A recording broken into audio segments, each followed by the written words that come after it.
I'm Nancy Harper, 34, and I've always been the invisible one in my family.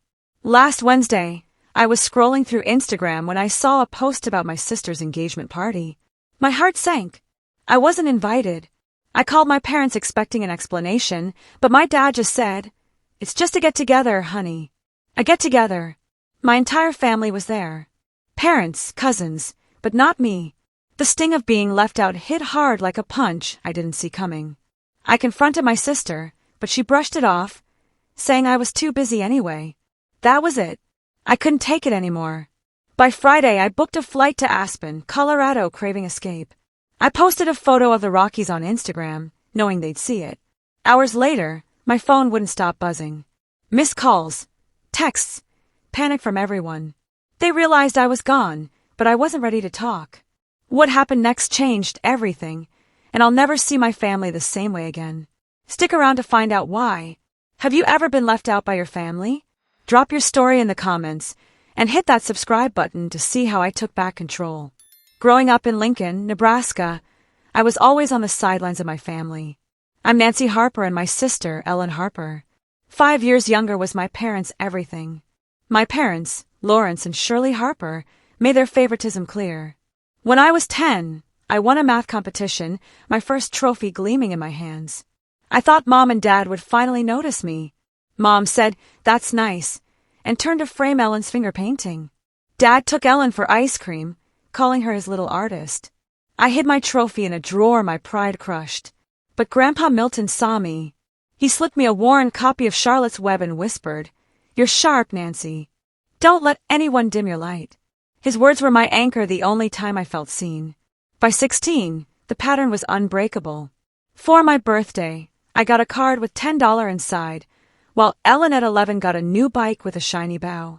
I started working at a diner after school, saving for college, knowing I'd get no help. Ellen got new clothes every season, no questions asked. Mom said Ellen needed more guidance, and Dad called her his dreamer. I stayed silent, earning a scholarship to the University of Nebraska for finance. Grandpa Milton was my lifeline. He'd call every Sunday asking about my classes, sharing stories of his bookkeeping days. "You've got my head for numbers," he'd say, his voice warm. No one else bothered to check in. At 20 in my sophomore year, I hit a breaking point. I was working 2 jobs, waitressing and tutoring to cover rent and books. I asked Dad for a small loan after my car broke down. He said they were too tight because they just paid for Ellen's summer trip to Chicago for a marketing workshop. I took on extra shifts exhausted. Ellen called me that year asking for help with her college applications. I stayed up nights editing her essays, driving her to interviews. She got into her top school, but never said thanks. I told Grandpa Milton, expecting him to shrug it off. Instead, he sent me a silver locket with a note for my strongest girl. I clung to that locket, a reminder someone cared. Then at 21, Grandpa Milton got sick. His heart was failing, and I'd visit him in the hospital, sitting by his bed, reading him my finance textbooks. He'd smile, weak but proud, saying, "You'll outshine them all, Nancy." When he passed away that spring, it felt like my world cracked open. I lost the only person who saw me, who believed in me. At his funeral, Mom and Dad focused on Ellen, comforting her as she sobbed. I stood alone, clutching his locket, my grief invisible. After that, I stopped expecting anything from my family. I graduated, built a career as a financial analyst, and bought a condo in Lincoln by 34. I invited Mom and Dad to see it, hoping for a flicker of pride. They came, but Dad talked about Ellen's new marketing job, and Mom asked if I could help with Ellen's wedding budget to Paul Myers. Ellen wasn't cruel, just clueless. She'd borrow my car without call me to fix her finances, then forget I existed. Last Christmas, I spent hours balancing her wedding expenses. She promised coffee as thanks, but ditched me for a work event. Mom said Ellen's just busy, you know. I knotted the locket heavy around my neck. Without Grandpa Milton, I had no one to turn to. His absence made their neglect sharper like a wound that never healed. Mom and Dad poured their love into Ellen, her dreams, her engagement, her life. I tried to share my wins of promotion, a big client, but Mom would pivot to Ellen's latest project. Dad would say, "Ellen's got such a spark." I stopped trying. Grandpa Milton's words echoed in my head. Don't let anyone dim your light. But without him, I felt my light fading, buried under years of being invisible to my family. Everything fell apart on a Wednesday afternoon at the office.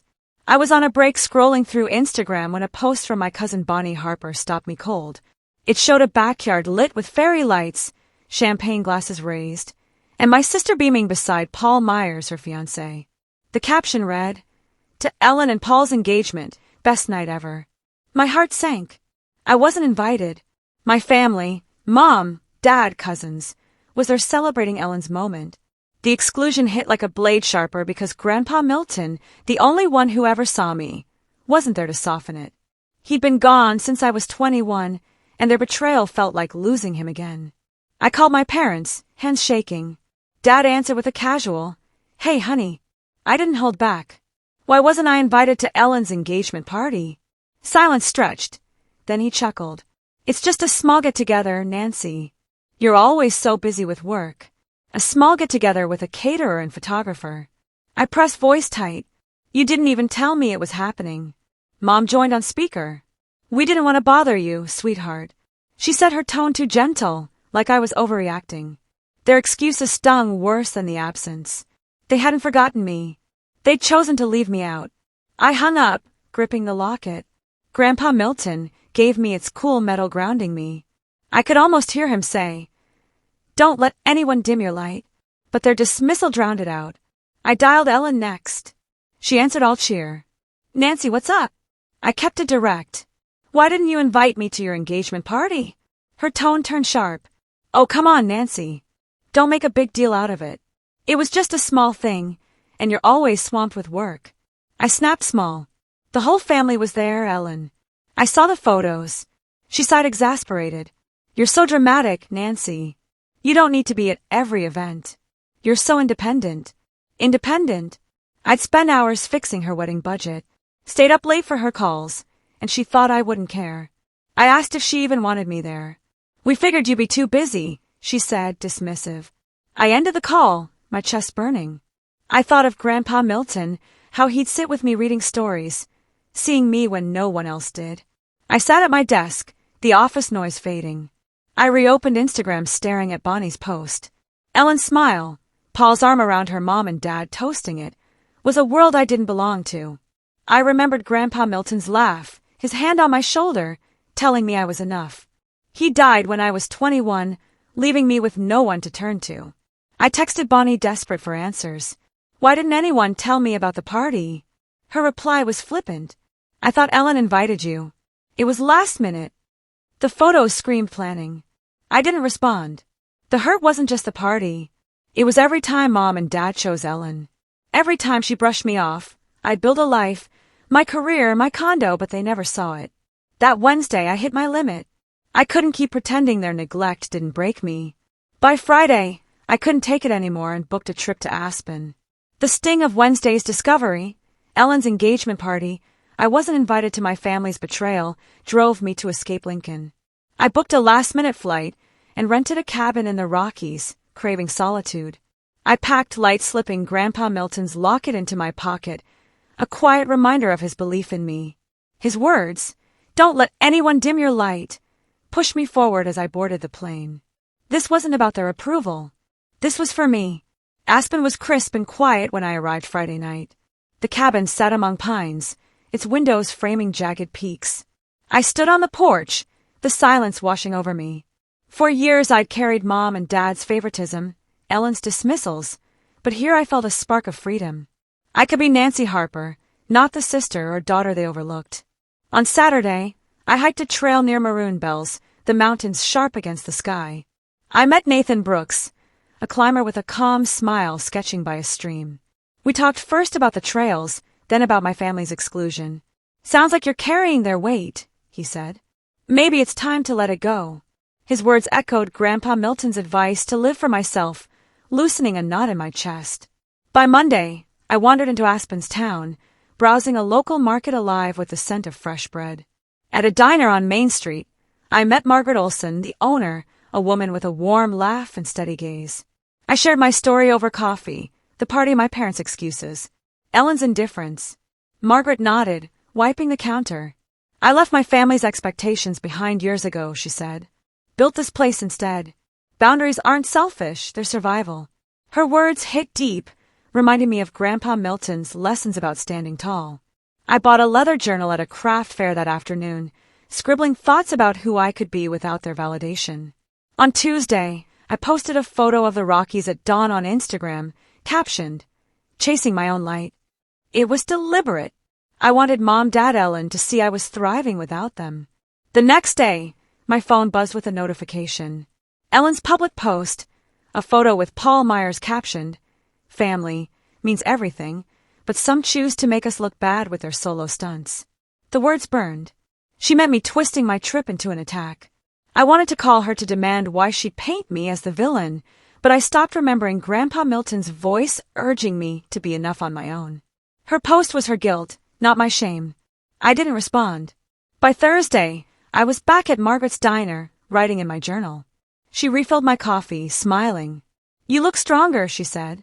I told her about Ellen's post, how I'd chosen silence. "Good," she said. "You're choosing yourself." I wrote, "My worth is mine." It felt like a vow. I thought of Grandpa Milton, how he'd sit with me as a kid, telling me I could be anything. I didn't need Mom, Dad, or Ellen to see me. His belief was enough. Aspen had shown me a new path, not running from my family, but building a life where their neglect couldn't touch me. As I walked through Aspen's glowing streets that evening, I felt a clarity I'd never known. The pain, Ellen's accusation, Mom and Dad's silence didn't define me. Nathan's advice, Margaret's strength, Grandpa Milton's lessons, they showed me my value was mine to claim. I'd spent years chasing their approval, but here I saw it. My worth didn't depend on them. I was done living in their shadow. I was ready to live for myself, to build a life on my own terms. By Saturday, my phone wouldn't stop buzzing. I was still in Aspen, sitting in a quiet cafe, the taste of black coffee grounding me after a week of carving out my own space. My Instagram post chasing my own light had just spread by my family in Lincoln, and they were in a frenzy. Notifications lit up my screen, messages from Mom, Dad, Ellen. The same family that excluded me from Ellen's engagement party now wanted my attention. I opened my phone, scanning their words, each one dripping with panic, not remorse. "Dad," Lawrence Harper texted first. "Nancy, this post is out of line. Call us now." Mom Shirley Harper sent a softer plea. "We're worried, sweetheart. Let's talk." Ellen's message cut deep. "Your stun is embarrassing us. Stop it." Their urgency wasn't about me. It was about their image. They hadn't cared when they left me out of the party, but my public claim to freedom had them scrambling. I thought of Grandpa Milton, how he'd urged me as a kid to live my truth. His words steadied me as I read their demands. My phone rang. Bonnie Harper, my cousin. I picked up, bracing for her usual lightness, but her voice was tight. "Nancy, it's chaos here." She said, "Ellen's post about you making the family look bad backfired. People are commenting saying she was wrong to exclude you. She and Paul Myers are fighting over it." I leaned back, processing. Ellen's attack on me had sparked a public debate, and Paul wasn't happy with the scrutiny. Bonnie hesitated, then added, "She's blaming you, but it's her mess." I nodded, though she couldn't see. Ellen's drama wasn't mine to fix. I scrolled through the messages again. Dad's tone grew sharper. "This is humiliating, Nancy. Fix it." Mom tried guilt. "We just want our family back together." Ellen sent another. "You're being selfish. Stirring up trouble." Selfish. I'd spent years cleaning up their messes. Ellen's budgets, Mom's excuses, Dad's favoritism. Now my one post had them rattled. I could hear Grandpa Milton's voice telling me to stand tall, not bend to their expectations. I set the phone down, letting their words sit unanswered. I didn't owe them a response. At the cafe, I pulled out my journal, jotting down ideas for my life back in Lincoln. A new project, maybe a move. Bonnie's call replayed in my mind. Ellen's fight with Paul, the comments tearing into her post. It was their storm, not mine. I'd always been the one to smooth things over to keep the peace. But in Aspen, I saw no point. Grandpa Milton had taught me I didn't need their approval to be enough. I sipped my coffee, ignoring another buzz from my phone. Their panic wasn't my burden. Later, I walked through Aspen streets, the air cool and sharp. My phone kept buzzing, more messages from Dad. Mom, Ellen. I glanced at them. Dad demanding, Mom pleading. Ellen accusing. I didn't open the new ones. Each ignored text felt like a step forward. I stopped at a bookstore picking up a planner to map out my next months. I wasn't the sister who fixed everything, or the daughter who stayed quiet. Grandpa Milton's lessons, not their demands, guided me now. I didn't need to prove myself to them. Back at the cabin, I sat with my planner, sketching out goals, work projects, maybe a trip somewhere new. The buzzing phone lay face down.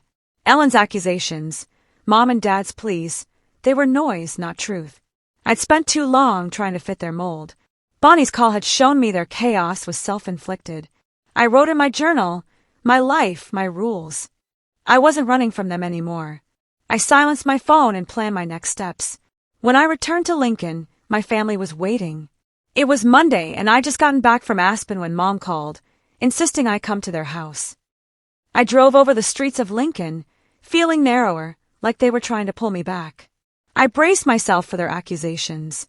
Grandpa Milton's words, live your truth, steadying me as I parked outside their home. In the living room, Dad stood with his arms crossed, face hard. Mom sat stiffly on the couch, her lips tight. Ellen leaned against the doorway, eyes sharp.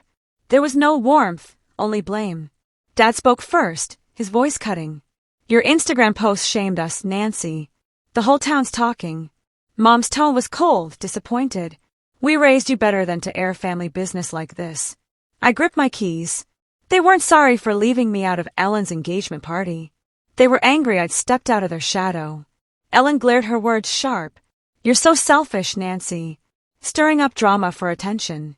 I didn't back down. Selfish, I said. You excluded me from your engagement party, Ellen. You posted about me ruining the family, and I'm the problem. She smirked. It was one event. Stop overreacting. One event. Years of their neglect favoring Ellen dismissing me surged in my mind. Grandpa Milton's voice telling me I was enough kept me steady. I wasn't here to absorb their blame. Dad jabbed a finger at me. You've humiliated us, Nancy. Fix this. Mom nodded. You owe us better than this public stunt. Their words were meant to cage me, to make me small again. They didn't care about my pain, only their image. I don't owe you anything, I said, voice firm. You lied to me, left me out, and now you're blaming me for living my life. Ellen rolled her eyes, always playing the victim. I faced her. No, Ellen. I'm just done being yours. I turned for the door, bag in hand. Dad's voice rose. You're just walking away. I looked back calm. I'm done with your blame. Mom stood, her face tight. You're choosing to break this family.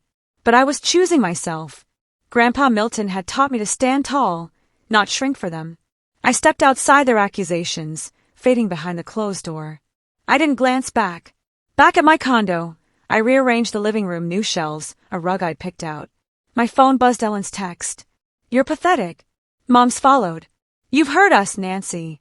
I ignored them. Their words couldn't touch me anymore. I set up a vision board on my wall, pinning ideas for a work project I was pitching. Grandpa Milton's lessons, be true to yourself, drove every move. I wasn't running from them. I was shaping my space. The next morning, I met a coworker at a coffee shop to refine my project pitch, one I'd been overlooked for before. My phone stayed quiet, no new messages from them. Their absence didn't pull me back. I'd spent years chasing their respect, but their reaction today proved they'd never see me. They wanted me to stay quiet, carry their guilt. I finished my coffee, packed my notes, and stepped into Lincoln streets. Their blame was theirs to keep. I left their house, ready to live my way. 1 month later, I threw my first birthday party without my family. It was Wednesday, my 35th birthday, and I'd spent the days leading up to it, building a life free of their shadow. At work, I'd secured a marketing campaign. I'd pitched one I'd been overlooked for before. I spent mornings in my Lincoln condo, sketching ideas, pinning goals to a vision board above my desk. I'd added shelves and a rug to my living room, making the space mine. My days were full, work plans for a weekend hike, visits from Lori Jensen, my closest friend, who brought coffee, and her terrible puns. Last week, my cousin Bonnie Harper called with updates. Ellen's Instagram post calling me out for making the family look bad had backfired. Public comments tore into her for excluding me from her engagement party, And Paul Myers, her fiancé, grew distant. Bonnie said Ellen postponed the wedding, citing family stress. Paul skipped recent Harper gatherings, fed up with their chaos. Ellen's attempt to paint me as the villain had cost her. I didn't dwell on it. Her consequences weren't my burden. Dad Lawrence Harper and Mom Shirley Harper had faded from my life. Bonnie mentioned they'd asked about me, but no calls or texts came. I didn't invite them to my birthday, nor would I to future milestones. Their favoritism and blame had built a wall I no longer tried to scale. Letting them go wasn't loss. It was freedom. I'd learned to value myself without their validation to build a life on my own terms. That evening, my condo glowed with string lights as the party began. Lori Jensen helped me set up a playlist of homemade cake, new cushions on my couch. The absence of Dad, Mom, and Ellen didn't sting. I'd carved out a space that didn't need them to feel whole. Lori poured wine, grinning. "This place is all you, Nancy. No family drama allowed." I clinked my glass against hers, laughing. The party was small coworkers, a neighbor Lori, but it felt right. We danced to the playlist, shared stories over cake, and laughed under the soft glow. I didn't check my phone for messages from my family. They hadn't reached out since our confrontation, and I hadn't invited them. Their silence was their choice, just as this night was mine. As the night wound down, guests lingered, swapping final stories. Lori and I cleared plates, her hug warm and tight. "You're unstoppable, Nancy. Happy birthday." I smiled, stacking dishes. This night wasn't about proving anything to Dad, Mom, or Ellen. It was about living for myself. I'd learned self-respect meant drawing lines, even if it cost me ties with them. Their absence didn't define me. My choices did.